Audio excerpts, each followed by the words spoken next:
Study Session 8. Sentences. Introduction. Sentences are described as constructions that contain a complete thought. In this lecture, we explore the structural and the functional patterns of sentences. In addition, we discuss Concord rules, the rules that guide the co-occurrence of the subject and the verb in a sentence. Objectives. At the end of this lecture, you should be able to 1. Identify sentences in different contexts. 2. State the function of each wherever it occurs. 3. Write sentences that observe Concord rules. And 4. Use different combinations of sentences appropriately. Pretest. 1. What is the nature of a sentence? 2. Identify the different types of sentences. 3. What are the functions of sentences? 4. What is the relationship between the subject and the object in a sentence? A sentence is a group of words that convey a complete thought. A sentence begins with a capital letter and ends with a full stop, a question mark, or an exclamation mark. A sentence may be long or short, but it must convey a complete thought. Sentences have different patterns. This depends on their structure, that is, the number and types of clauses. Let's take them one after the other. Structural patterns of sentences. Number 1. Simple sentence. The simple sentence is the easiest form of all sentences. It contains only one clause, a main clause. The major means of identifying it is that it contains only one finite verb, as in the following sentences. A. Benjamin laughed. B. Fosia is very stubborn. C. The very old man plays golf during his spare time. D. The leaders met at Sheraton Hotel. Number 2. The compound sentence. The compound sentence contains two or more clauses. These are joined together through the use of conjunctions, as in the following examples. A. Kemi washed her school uniform, but there was no light to iron it. B. Clement bought the film. Ada watched it, but someone stole it. C. The carpenter made the bed and his apprentices sprayed it. D. Bashir brought his bicycle to school and we all tried to ride it. Each of the sentences above is a compound sentence because each is a combination of independent clauses. For instance, B contains 3 main clauses. Again, we can break the sentence into its principal clauses as follows. A. Clement bought the film. B. Ade watched it. And C. Someone stole it. The conjunction but is used to link the clauses together to form a compound sentence. The compound sentence is also referred to as a balanced sentence. This is because it contains clauses of equal status, as the examples above show. Notice that each clause has a finite verb, and the number of clauses in a sentence tallies with the number of finite verbs in it. Number 3. Complex sentence. The complex sentence consists of a main clause and a subordinate clause. This means that all the examples under relative clauses, noun clauses, and adverbial clauses are complex sentences. Here, are further examples. A. Your view that Jane is dull is wrong. B. The bankers who work for long hours earn a lot of money. C. The councillors felt unhappy when they were suspended from office. D. Although BC is brilliant, he still prepares well for his exams. E. This man who has just graduated needs a good job. What this man needs is a good job. Note that in each of these sentences, there are two finite verbs, one of which is in a subordinate clause. Number 4. Loose and periodic sentences. A complex sentence can also be loose or periodic. In a loose sentence, the main clause comes before a subordinate clause, as in the following. A. He arrived late because his car broke down on the road. B. She traveled by road when she felt that air transport was no longer safe. In a periodic sentence, the main clause comes at the end of a number of subordinate clauses. Really, the periodic sentence is usually cumbersome and sometimes hard to follow. It is meant to hold readers in suspense. A. When he was leaving the house, he asked them to clean the surroundings. B. Because Thomas was crying, Ade bought him a candy. C. In the thick of the night, at a time everybody was sleeping, when no one could have heard the drop of a pin, the man came out of the house in a white robe. Number 5. Compound complex sentence. This sentence type combines the attributes of both the compound sentence with that of the complex sentence. This means that it contains at least two main clauses and one subordinate clause. Thus, we will have 3 or more clauses in each sentence. Here are examples. A. Kike saw the man who had rescued her from thugs and ran to thank him.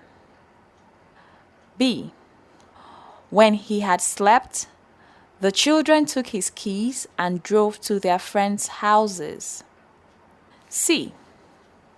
As soon as she arrived from the market, Mama Bomboy prepared lunch and her hungry children had their fill. D. Our teacher is dedicated to his job, but we did not know this until we left our school. Functions of a sentence. Sentences can perform different functions in a passage. A sentence can be a declarative statement, a question, a command, or an exclamation. Number 1. Declarative sentences. Declarative sentences provide information. It does not matter whether the information is right or wrong.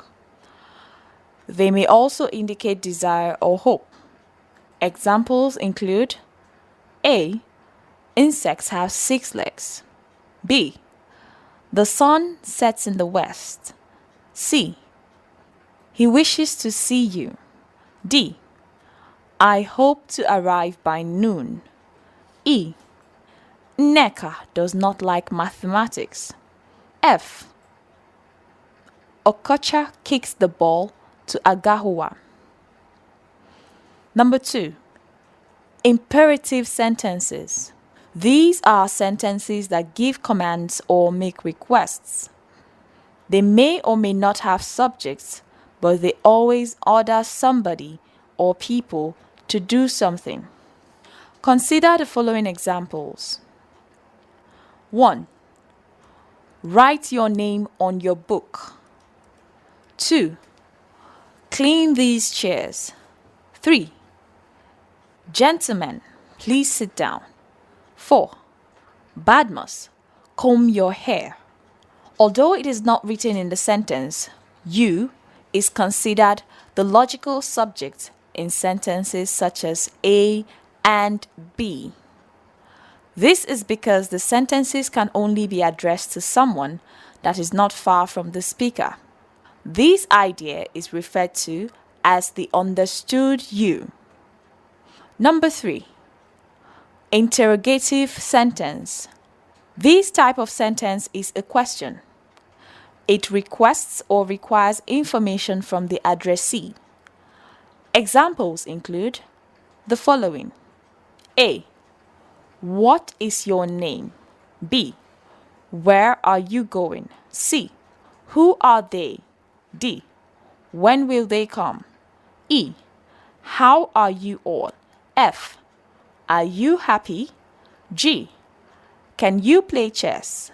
H. Is this your car?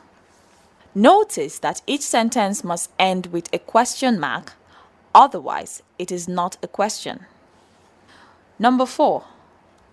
Exclamatory sentence. This is a sentence that shows a speaker's emotions. It normally ends with an exclamation mark. A. What a shame. B. How wonderful. C. What a mess. D. What a tumultuous crowd. E. Quite an age. F. Out with the story. G. Oh, you cheat. H. Off with the knickers. Concord systems in English. Introduction. Concord refers to the agreement relations that hold between components of a sentence. Such relations occur between subject and the verb, between the subject and its complement, and between the tenses of verbs in main and subordinate clause.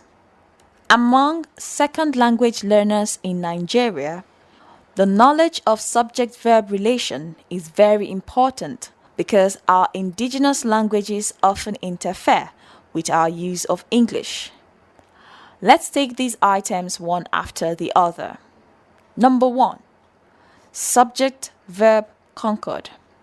This refers to the relation between the subject and the main verb. The subject is the performer of an action, and the verb is the action the subject performs. The following rules apply. A. A singular subject must take a singular verb. Examples. 1.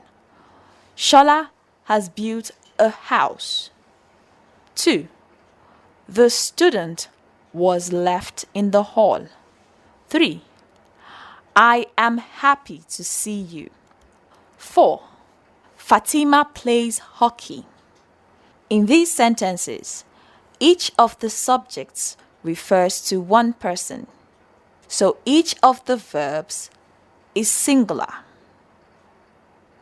Note that the S in front of each verb denotes singularity.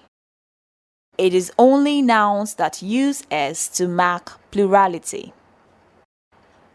B. A plural object will take a plural verb. 1. The teachers own many cars. 2. The houses were built last year. 3. We are ready to dance. 4. They have eaten the carrots. In these sentences, the subjects are plural and so are the verbs. Note especially the verbs were and are. They are the respective past and present tenses plural forms of the verb be. Note also that have is used to mark the plural subject in the sentence. However, have can also be used to mark a singular subject, as in, I have seen the book. C. A conjoined subject which has plural meaning will take a plural verb. Examples: 1. Kola and Kike are quite brilliant. 2. The girl and her brother enjoy chemistry lessons. 3. The students and the politician meet regularly. 4. Mokhtar and Abdul ride on a horse. D. A conjoined subject which has singular meaning will take a singular verb. Examples: 1. Bread and butter is quite delicious. 2. Brandy and lemon is my choice of drink. 3. Ajobiewe and Sons is a registered company. 4. Jide Taiwo and Co. is a group of reputable lawyers. E. When either or neither nor is used with the subject of a sentence, the verb agrees in number with the second noun. Examples: 1. Either Juliet or the boys are at fault. 2. Either the children or their father is at home. 3. Neither the land nor the seeds are bad. 4. Neither the politicians nor their godfather is honest. F. A conjoined subject that refers to an individual takes singular verb. Examples: 1. The proprietor and principal of the school is efficient. 2. The pastor and founder of the church loves everyone. 3. The head and tail of the matter is money palaver. 4. The beginning and end of the world is the Almighty God. G. A subject in plural form but with singular meaning will take a singular verb. Examples: 1. Mathematics is a very simple subject. 2. The news is heartwarming. 3. Economics has been taught at the school for years. 4. The premises is wearing a new look. H. The number of a subject is singular in the following instances, and the verb must therefore be singular. Firstly, when the subject is followed by as well as, together with, apart from, in conjunction with, etc. 1. My brother, together with his wife, comes to my house occasionally. 2. The president, accompanied by security guards, goes to altar every month. 3. The convict, in conjunction with other inmates, has perfected plans to escape. 4. Jane, as well as her friends, is humble.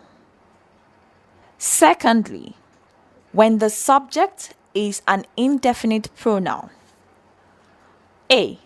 Everyone wants a piece of the national cake. B. Someone has taken my pen. C. Nobody enjoys being kept waiting. D. Everybody likes the boy. Thirdly, when the subject refers to length of time, distance, amount of money, weight, or capacity. A. 60 seconds makes 1 minute. B.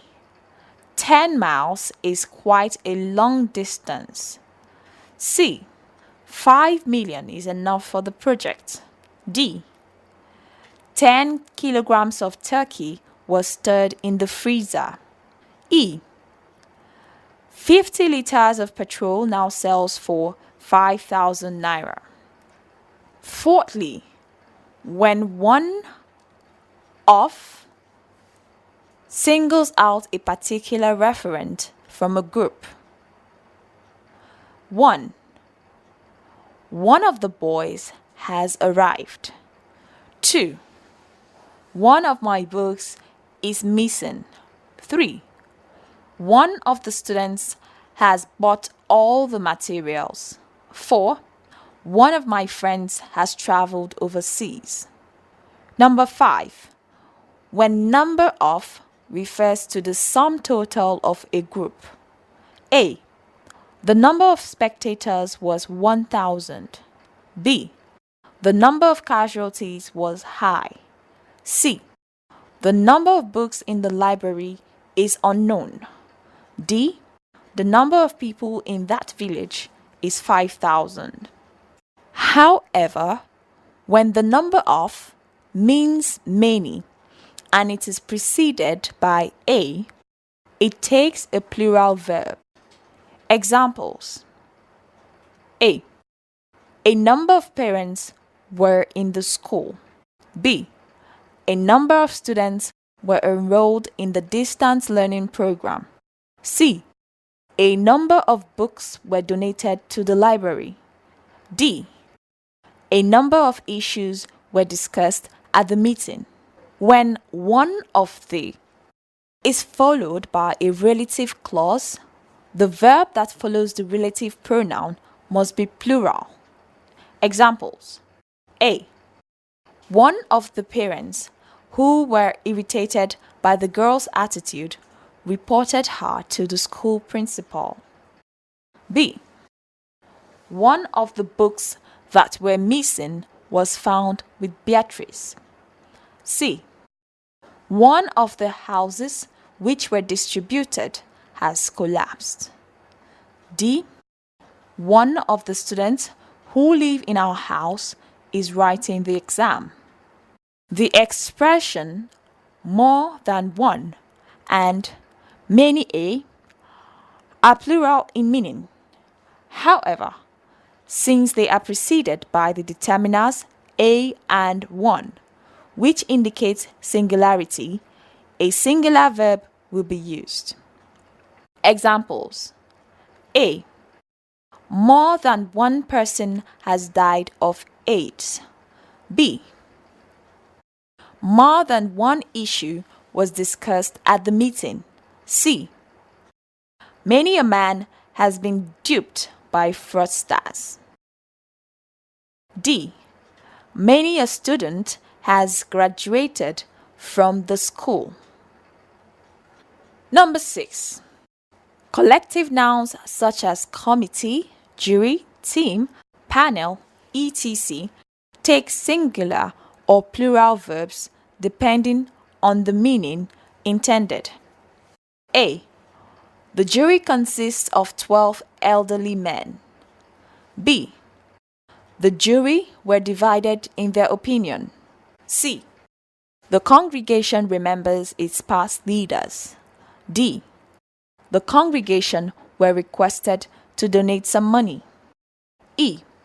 The panel recommends that the VP be inducted.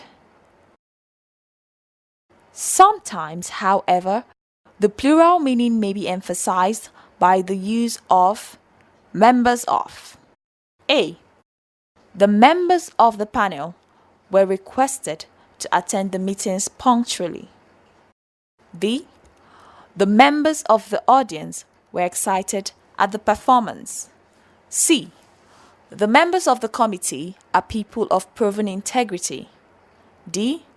The members of the team have been paid their allowances. When a singular verb is separated from its verb by a plural noun, which enlarges the subject, the singular verb is required. A. A box of matches is in the window. B. A pile of clothes was put in the boot of the car. C. The new dean of students is my friend. D. A group of students has marched to the gate. E. A set of cutlery is on the table. When two or more singular nouns are qualified by a distributive adjective, the verb must be singular. A. Every Tom, Dick, and Harry wants to see the Vice Chancellor. B. Each of the students earns a handsome wage. C. Every rumor has some truth to it. D. Each farmer gets support from the cooperative society. Number 7. Subject and complement. For agreement between a subject and its complement, we revert to numbers. When the subject is singular, its complement must also be singular. When the subject is plural, its complement is also plural. A. John is a bright student. B. Sade is our class representative. C. The boys are fools. D. These children are my angels. Agreement also occurs between tenses. The rule is that when one tense is chosen in a complex sentence, the same tense must be maintained. Thus, when the main clause is present or past, the tense in the embedded sentence must correspond to that in the main clause. A. He succeeded because he worked hard. B. We like him because everyone speaks so glowingly about him. C. She can play soccer if you invite her. D. They sing melodious songs when they are at home. However, there are exceptions to the rule above. When the subordinate clause is a scientific or factual statement, it maintains the present tense form. A. Sayo did not know that spiders have 8 legs. B. The philosopher said that nothing can harm a good man. C. We learned that the president travels overseas every week. D. Our teacher taught us that the sun rises from the east and sets in the west. When the subordinate clause is a relative clause, its verb may be in any tense in line with the intended meaning. A. He did not see the book which Shola has been reading. B. The police are perplexed about the accused that jumped bail. C. They do not know the person who would lead them to the promised land. D. He does not believe that the lady was part of the Olympics team. When the subordinate clause is introduced by than or as well as, it can also be in any tense. A. She liked you as much as she likes me. B. She likes you more than she likes me. C. She praised you more than she praises her son. D. She can praise you as much as she praised her son. Study session summary. In this lecture, we have discussed sentences and the rules of concord, guiding the agreement between verbs and their subjects in sentences. That ends study session 8. Thank you for listening.